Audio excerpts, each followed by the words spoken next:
Yeah, I think so. I really think like every company should have a design executive, and to just know that as a designer, there's a lot of areas that you can provide value, but also don't lose sight of your craft.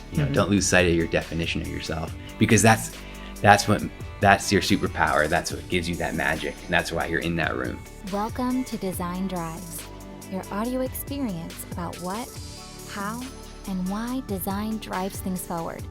A podcast hosted by Sebastian Gier, together with forward-thinking design practitioners from around the world. In this episode, I talk with Michael DiTullo at the recent IDSA, International Design Conference in Chicago.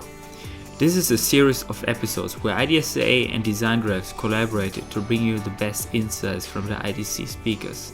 In this talk with Michael, we dive into his rich knowledge from his career and journey, learning about his time at Nike, Converse, the design process of working together with Michael Jordan, then the time as a creative director at Frog, moving from footwear design to designing consumer technology products in Silicon Valley. After that, we dive into what it means to report directly to the board of directors when he was the VP of design at Sound United. Besides continuing as a key contributor of Core 77, Michael nowadays runs his own design practice in Portland, which let us learn about how to set up your own design studio and practice. Enjoy! Alright, I'm today with Michael DiTullo, who just won, we're here at IDC, and who just won a personal achievement award. Congrats on that. Thank you. Thanks so much. It's still kind of sinking in, honestly. It's been a real honor to get the award, obviously. And also it was an honor to also be recognized the same year as Dan Harden, who founded Whipsaw and was one of my kind of design heroes. So it was humbling, really, to get the award the same year as someone you look up to so much. So it made it more meaningful. Mm-hmm. Yeah. So maybe it would be great for the audience so they get a little bit of context. So maybe you can share a little bit of your journey, how it all started out, maybe going all the way back where you were starting to study design. Sure. Yeah. Even before that, deciding to be a designer is a challenge a lot of times, right? Like, most of the times, like, our parents want us to be a doctor or a lawyer or something like that. And I always ask designers how they learned about design, how they decided to be one, because it's a little bit like a superhero origin story, I feel like. There's always this interesting story.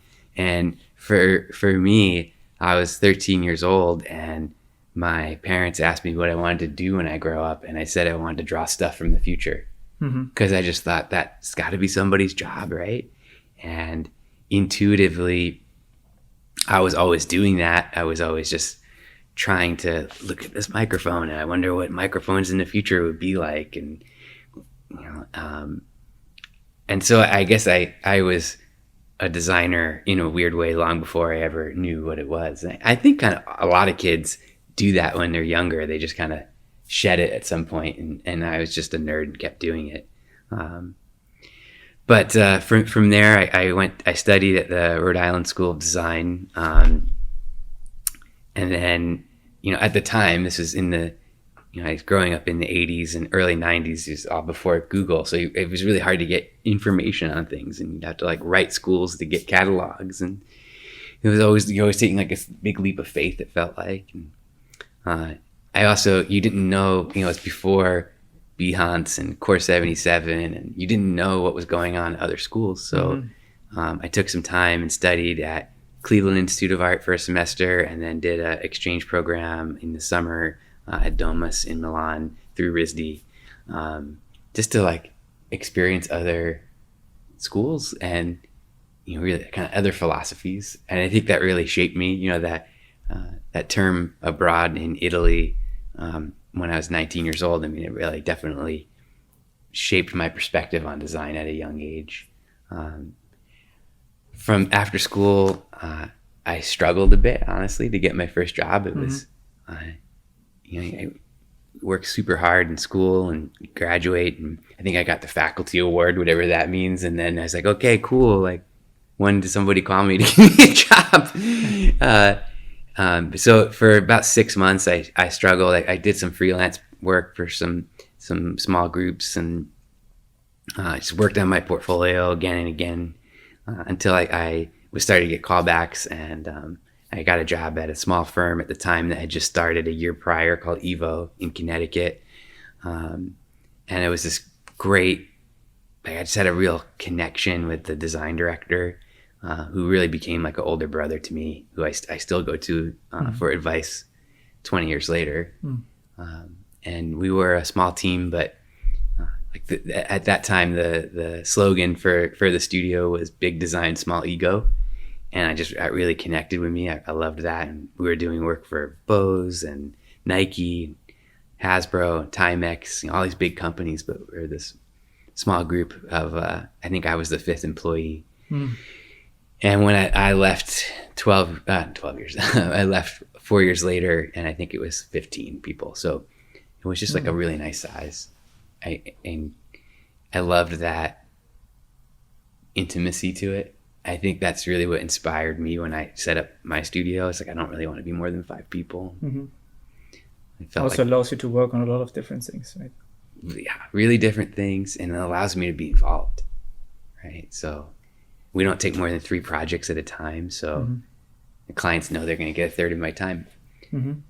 So after Evo, I went to Nike for 8 years and worked in sportswear, Jordan, and my last role there was as a design director for Converse after they purchased Converse.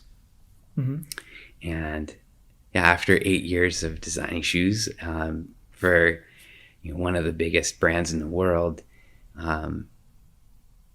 I decided to leave corporate. I was in consulting, went corporate because I felt like I wasn't learning. I felt like there was all this stuff that was happening after we were done. And we weren't at that table, and I was like, I want to go corporate so I can learn all the things that are happening to the design. And I realized that those things weren't happening to the design. Those are actually parts of the design process that we just weren't involved with as consultants, right? And it was going to China to the factory and working really closely with engineers, and if you're working on a piece of consumer electronics, it's like, what's the startup noise? What's it do when this happens? Like, all these moments that we weren't a part of because they were happening further downstream.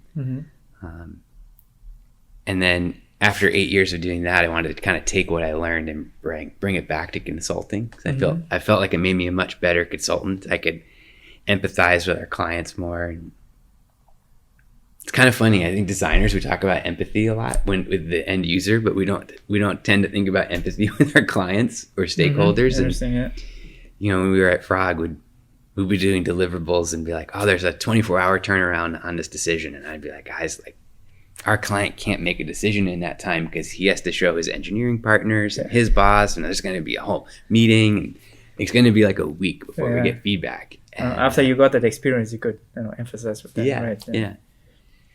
And then one of our bigger clients in the San Francisco studio at the time, after 2 years, asked me to come in-house.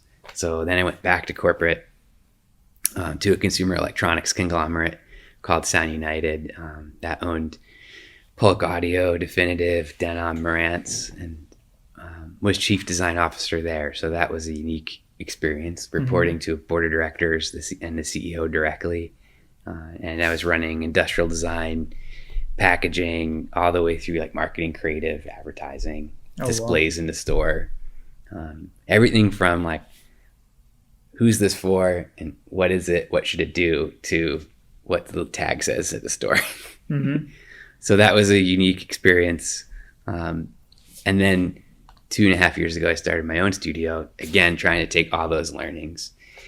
And so I've been consulting with clients in new ways. Like one of our biggest clients this year, he's a company called Kire. They make architectural wall and ceiling systems, and it's a retainer engagement. And we're working on product design, but also like, what's their development calendar to launch products, and what's the marketing story, what's the brand positioning, down to like just coaching individual team members on the client side. So it's been really cool to take basically all of my experiences from the past 20 years and put that into a consulting practice. Yeah. Great. What were some of your favorite projects you got to work on? I think so many stories, and it's more like the stories that go along with those projects than the actual project. Sometimes, yeah. Well, because when I look at the product, I often just look at like the mistakes I made or how I would do it differently. Yeah. But when I think back on the process and working with people, that's always like the most fun. So obviously, like working in Jordan and getting to work with Michael Jordan, that is just like an amazing, experience, right? And last year, 2 years ago, we worked on a bunch of Transformers work for Hasbro, and some of that work influenced some of the vehicles in the Bumblebee movie. So that was like, I didn't know they were going to be in the movie until the client texted me like, make sure you go to the Bumblebee movie opening opening night. I think you're going to be pretty excited. So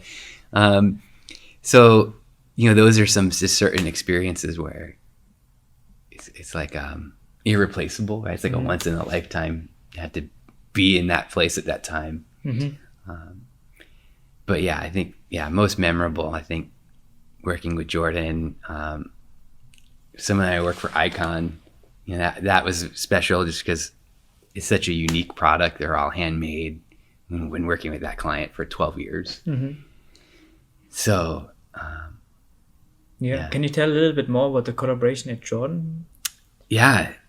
So at the time, I don't know what it's like now, but at the time, Michael was pretty involved. He was, retired from basketball, and he's kind of a product guy. He's got a lot of product insights, and in a way, it's like every conversation with him is like ethnography, right? Because just all the athletes you're working with are like, they're like F1 car drivers, so like alpha users, and it's amazing to see the like after 2 hours of play, like Michael would play in a shoot for 2 hours and it looked like it was like 10 years old. It just seams busted out, like no matter what, they would just be destroyed because these guys are playing so hard, putting so many forces on the product, right? Like you're running like a few miles in the course of a basketball game. You're just running back and forth, and then like lateral movements and up and down, jumping, and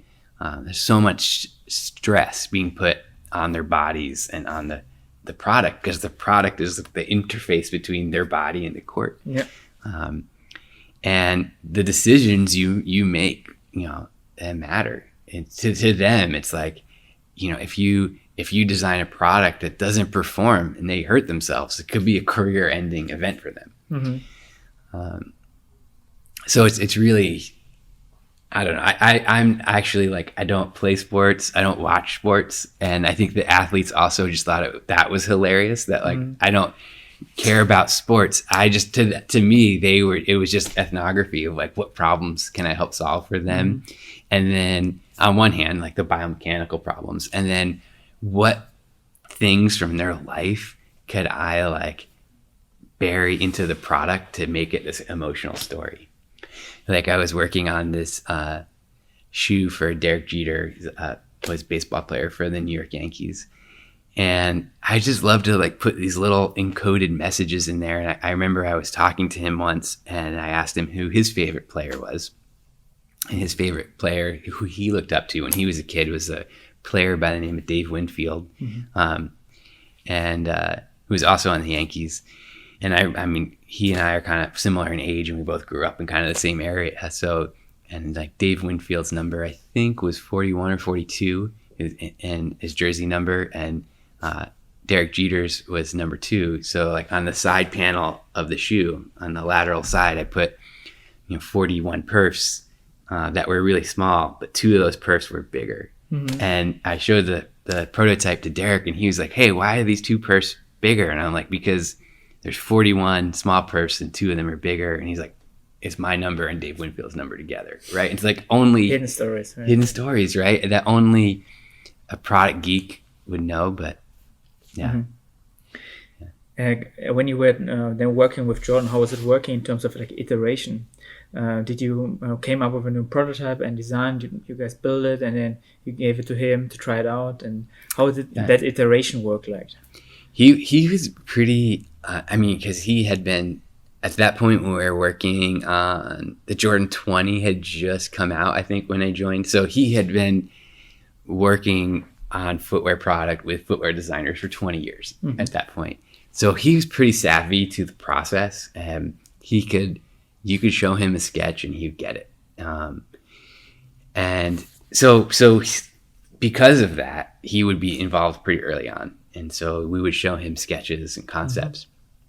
And sometimes, like in one occasion, my boss actually was invited to go spend like a 3-day weekend with Michael at this motorcycle race, and he couldn't go. So he asked me if I wanted to go, and I was like, yeah. And the race was rained out, and it was in the middle of Ohio, mid-Ohio track. So I literally just spent 3 days like sketching shoes with Michael Jordan.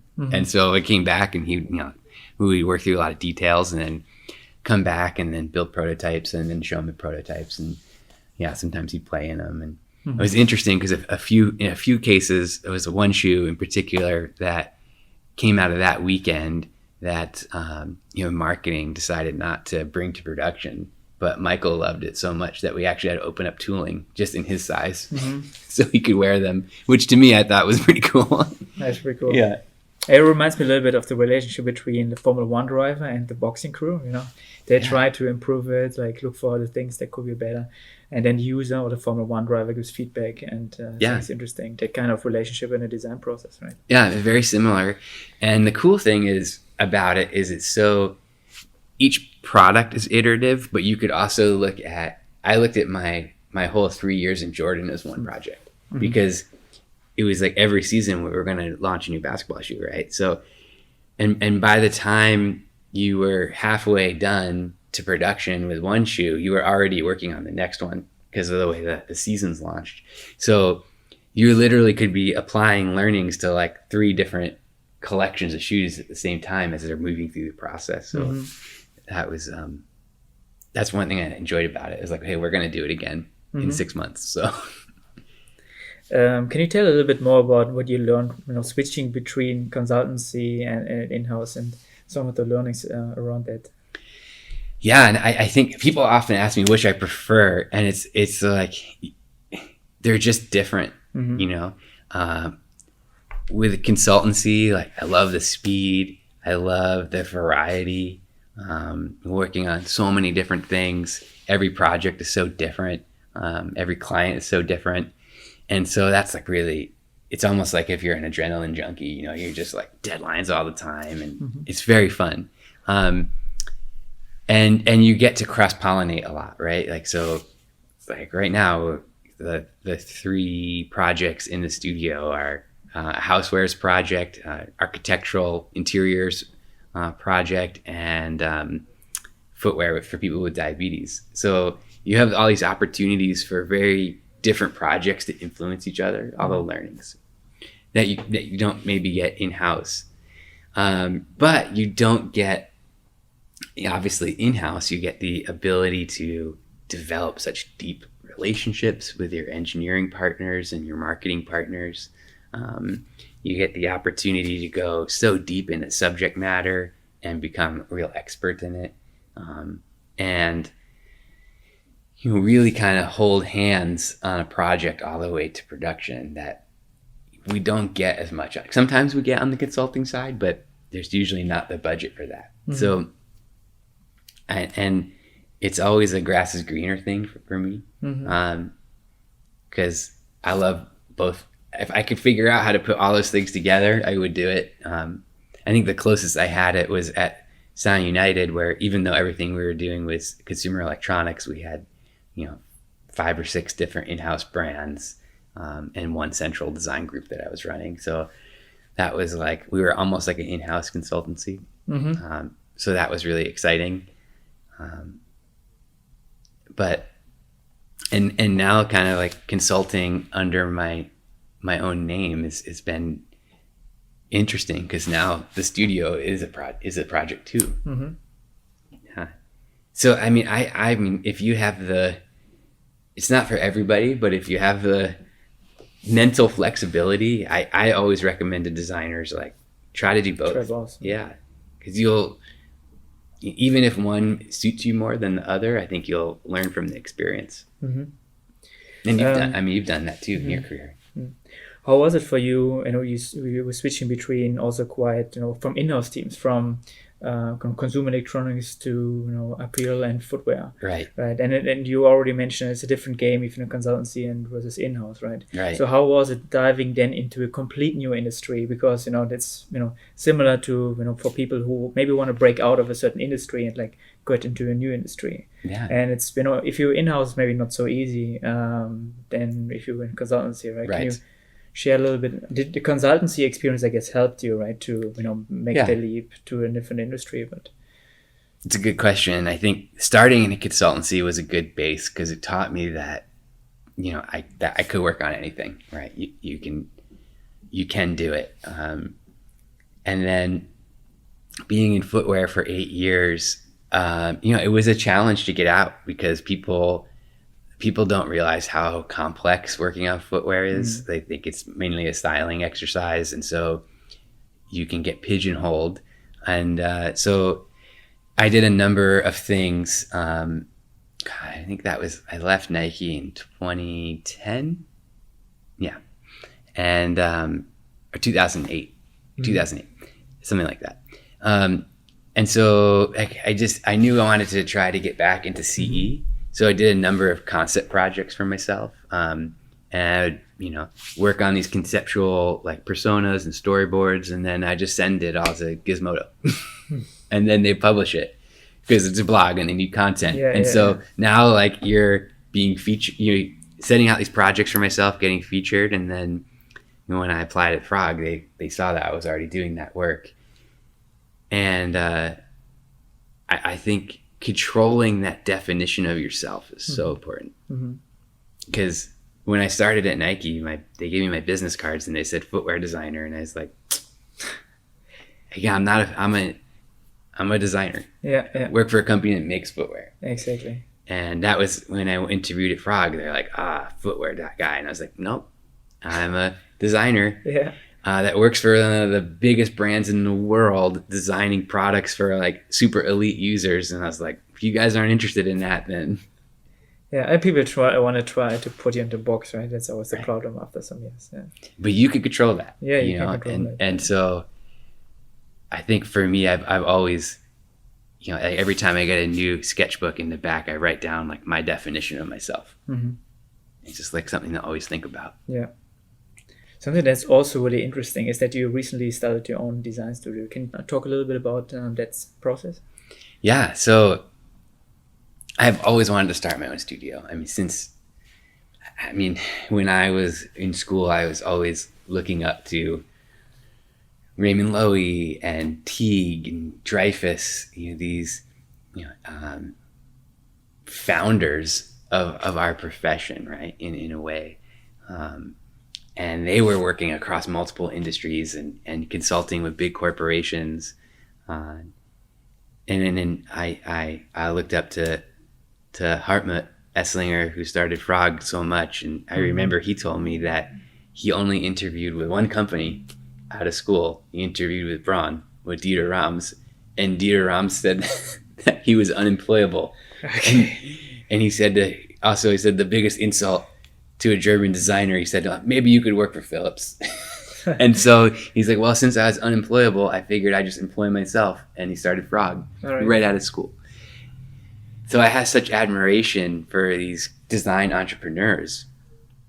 But I think I was maybe, I don't know, I felt like I had so much to learn. And so I was on this journey in a way, like collecting experiences, just working somewhere, contributing as much as I can and learning as much as I can.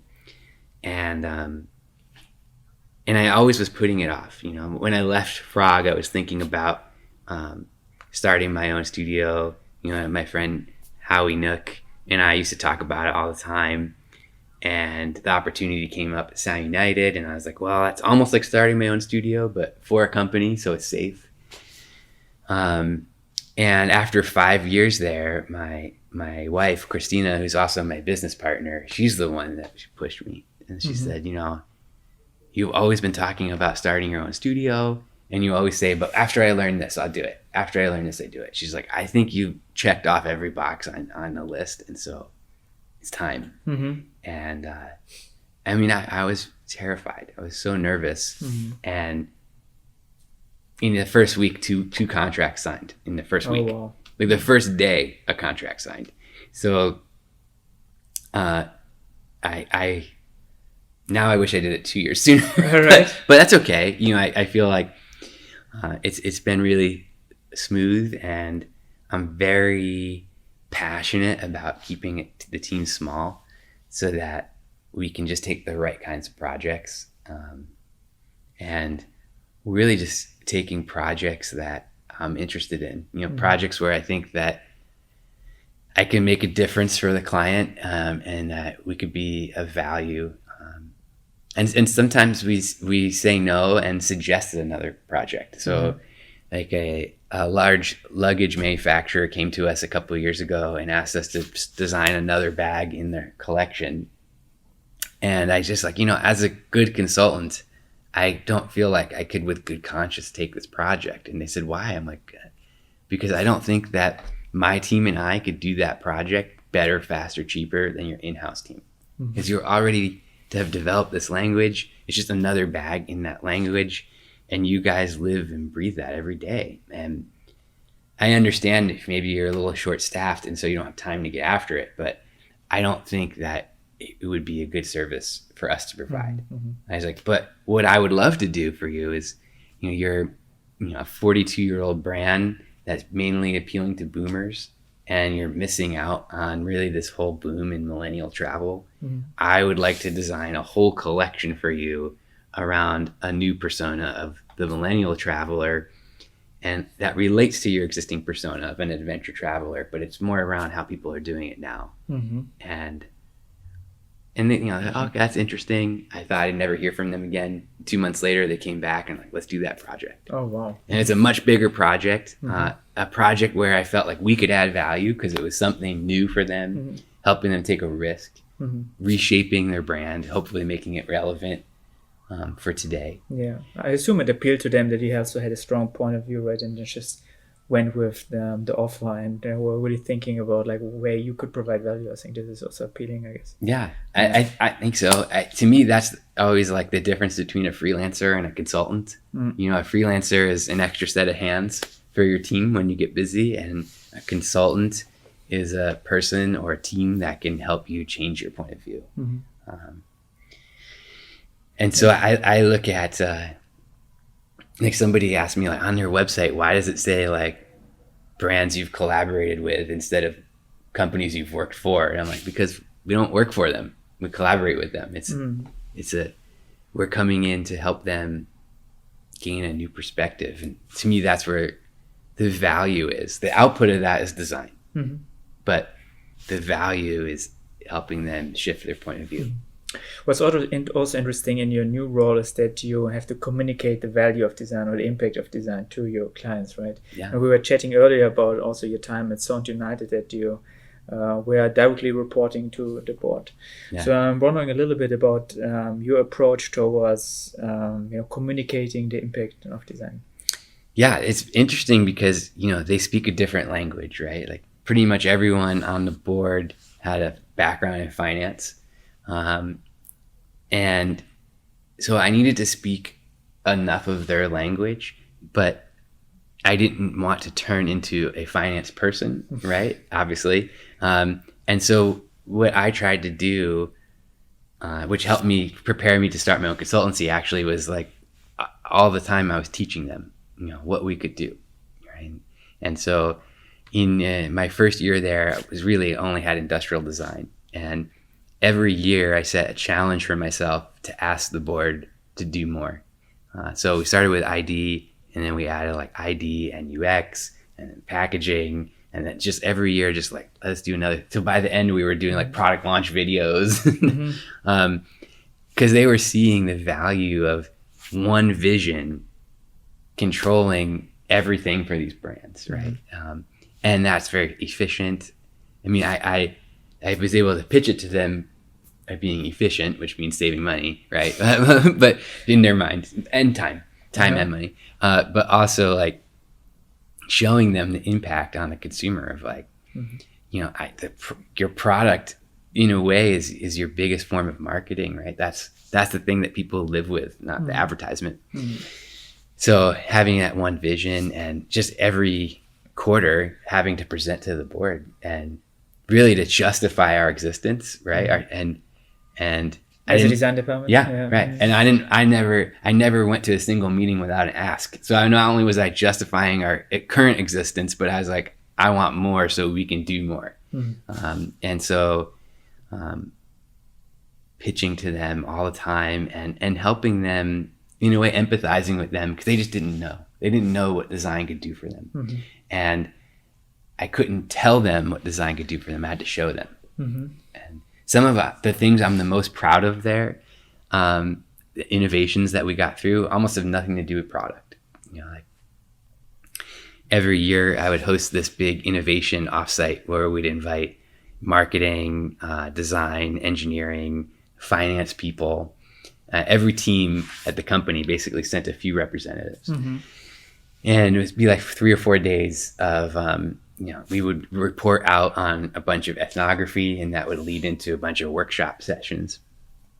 And one of the things I was the most proud of that came out of one of those sessions was, like we make this like superior sounding sound bars for home theater, but it's hard to demonstrate that because in the stores that they're sold in the US, it's like the store is like a big metal box, right? Like Best Buy. You can't really hear the difference between our product and a competitor's in that environment.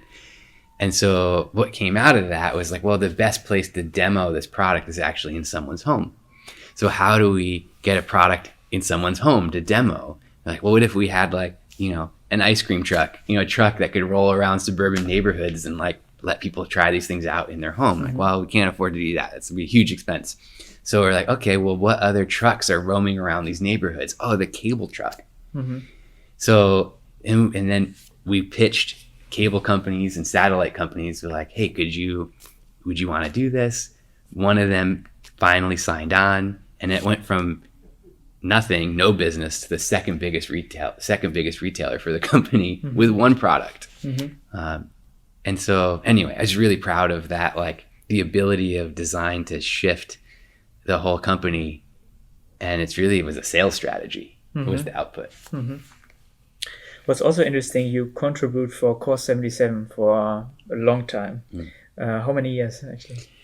I think they asked me to be a moderator in 2003. And then I write for the blog every once in a while since maybe 2005 or 6. And then I've produced a few events. And And Course 77 is really much also connected to industrial design. So I'm wondering a little bit about where you see the current state of industrial design and where do you see it moving forward? I think it's, to me, a really exciting time to be an industrial designer.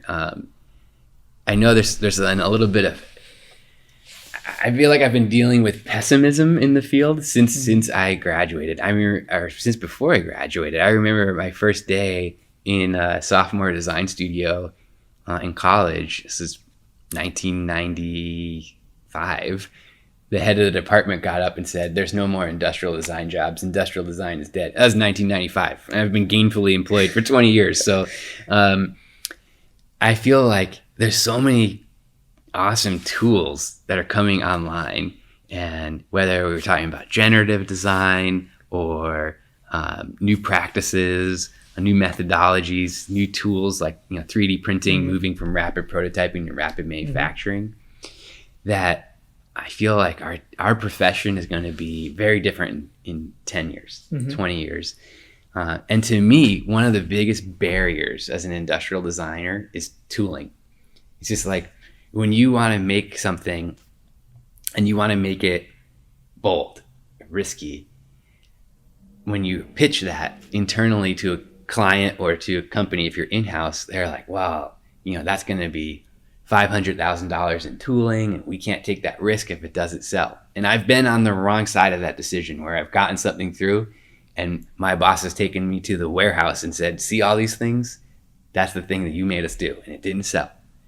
But really, it's a tooling issue, right? So if we can have rapid manufacturing, we don't have to pay for tooling. It's literally just, it doesn't matter how many you make of something. We could be making a different phone for every human, right? And it wouldn't matter, because as long as the machine is running. So I think that there will be more opportunities for industrial design, because people will be able to have more tailored solutions, whether those are functional solutions, whether those are solutions for people with different abilities, or even just different expressive solutions.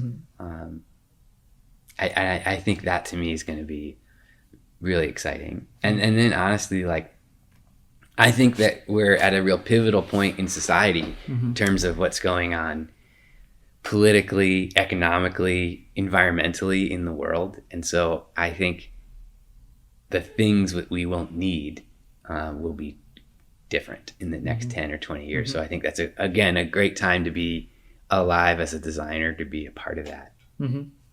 So would that be your advice to young design students or young designers to embrace the factor of rapid manufacturing as one as a key topics moving forward with industrial design?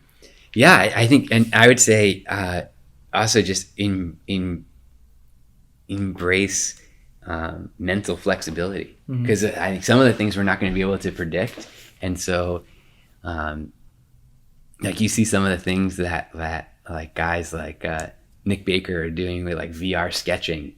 Like, what is a sketch? What is a 3D model? What is a product? Like, all these things could be very different in 10 years. Our process, what if our process is like putting on a VR headset, doing a 3D sketch, pressing print, and making a product, and so,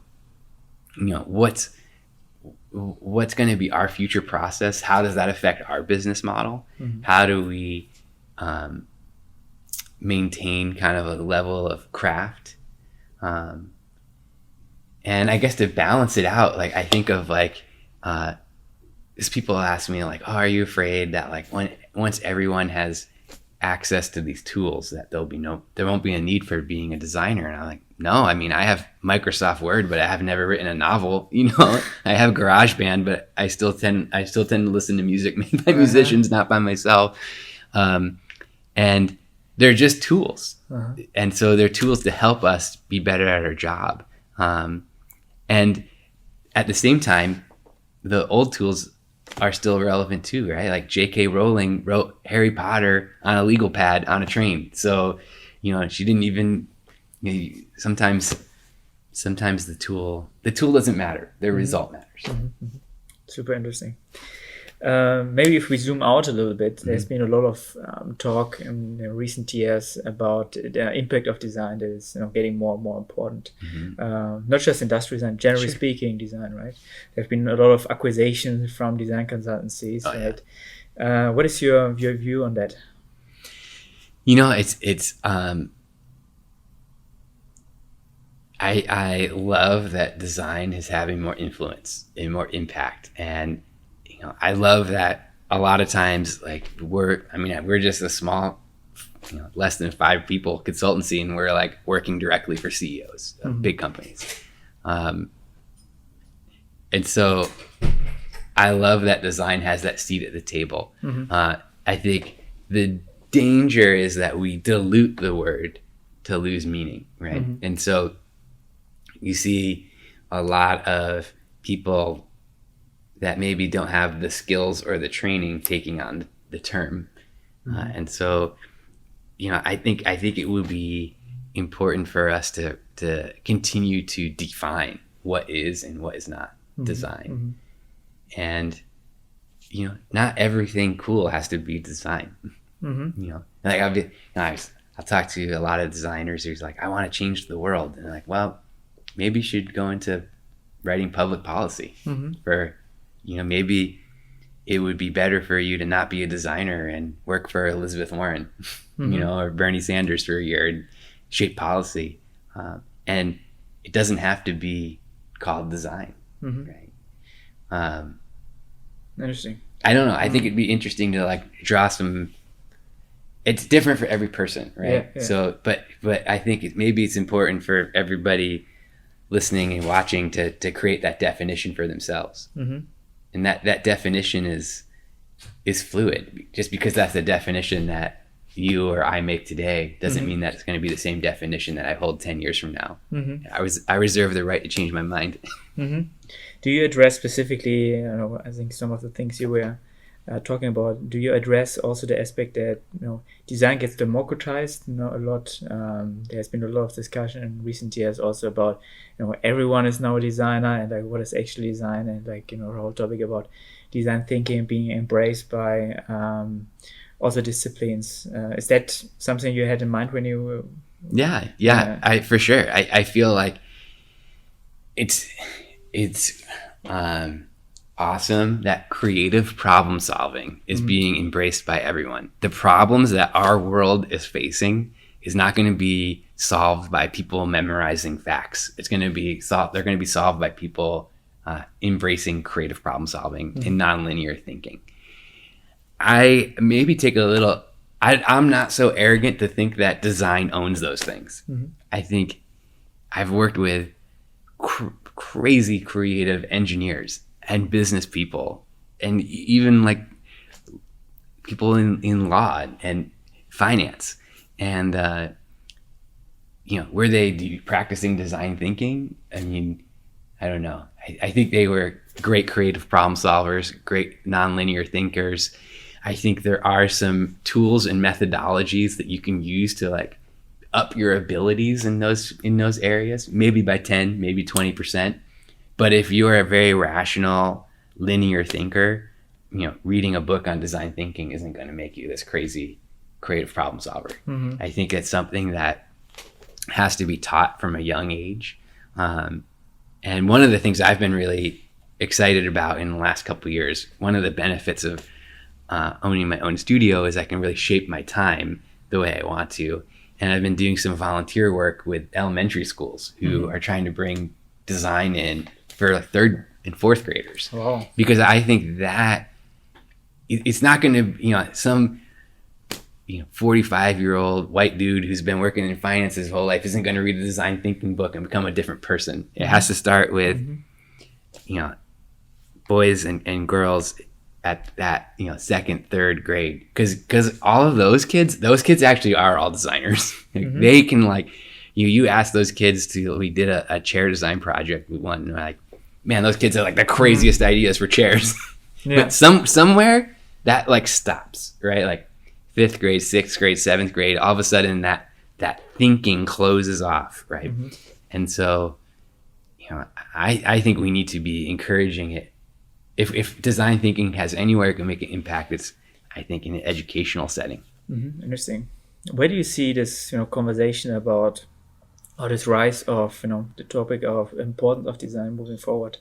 Where do you see where do you see it going? I definitely think that every company should have a design executive that reports high up. And I mean, there was times where I was in meetings where I was just like, man, I don't really understand why I'm in this meeting. I was in a contract negotiation between us and Microsoft one time, and like the CEO of our company and the business unit leader at Microsoft just like at a total impasse on this one contract point. And I was just like doodling in the corner, just so bored. I had saw the solution since the beginning, but I was like, well, these two guys are smart business guys. Like there must be a reason they're not bringing this up. Yeah. And finally I was just like, hey guys, like, why don't you just do this? And it was over like royalty amounts. And I was like, why don't we just have it be the lower rate that we wanted? But if it hits a certain number that Microsoft thinks we'll get to, then we'll trigger the higher royalty. And they're like, oh, genius. Yeah, done. and my boss was like, that's why I want you in these meetings. And so, I think so. I really think like every company should have a design executive. And to just know that as a designer, there's a lot of areas that you can provide value. but also don't lose sight of your craft. Don't lose sight of your definition of yourself, because that's your superpower. That's what gives you that magic, and that's why you're in that room. Mm-hmm. There have been a lot of companies embracing the aspect of like having actually a designer on the board. Do you think that's going to be increasing, or is you think it's a growing topic, or did we hit already? I think it will be. And I think the other thing is, like, we forget that, like, Dieter Rams was on the board at Braun, right? We forget that, like, Elliot. These things happened before, right? We forget that Elliot Noyes was like controlling design at IBM. Everything from like what the typewriter looked like to hiring Isamu Noguchi to design their campuses. So we forget that Raymond Loewy like wore a double-breasted suit every day and just like strolled in and talked to the CEOs of companies, right? So I think it's just having confidence in ourselves. I think companies would definitely benefit from more designers being on their boards. I've been in talks with several companies about that, and I think that, and I think it's just a balance, and like. Yeah, I love leaning on our skills. I remember I was in this one executive session, and it was just going on for hours, arguments over should we do this or should we not, and blah blah blah. And again, like, I just kind of like I drew something in my notebook. I took a picture of it with my phone and literally emailed it to everybody that was in the meeting at that time. And they all had their laptops open, and it all popped up, and they're like, Michael just did it. And I was just like, you guys are just wasting time. You're burning money. There were like 10 executives in a room for 4 hours yelling at each other, and you literally like burned the budget for the project. Yeah. I guess that's the skill set of just, connecting the dot and, making it tangible for people. Yeah, thank you so much. I think we need to wrap this up. Thank you so much for sharing these amazing insights. Really inspiring. Yeah, thank you for having me. It's a great podcast, and so it's an honor to be on the list. That was the episode. If you want to give us feedback on the podcast, have something to contribute to the next episode, or just want to get in touch, feel free to connect with us either on Facebook, Twitter, Instagram messages, or simply via the designdrives.org website. We love to hear from you.